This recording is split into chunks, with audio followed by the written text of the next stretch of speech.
ਫੁੱਟ ਦੇ ਖੱਡੇ ਮਾਰੇ ਹੁੰਦੇ ਨੇ ਇੱਥਾਂ ਉਹਨਾਂ ਪੈਸਾ ਨੇ ਤੁਰਨ ਕਨੇ ਬੇਹਾਲਾਤ ਹੈ ਪੈਸਾ ਤੇ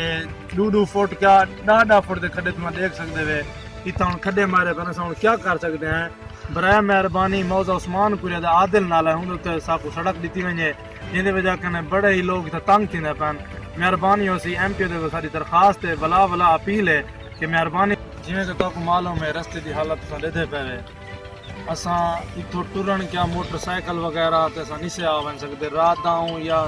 دین دا ہوں اساں نہیں سے تو آ سکدے کیونکہ رستے دی حالت بڑی خراب ہے ساری ایم پی دے کو درخواست ہے کہ برائے مہربانی یہ رستے کو جلد از جلد بنوایا ونے بڑے ایکسیڈنٹ تھی نا تو بڑی دشواری تھی پی ہے مہربانی ہو سی جناب جی السلام علیکم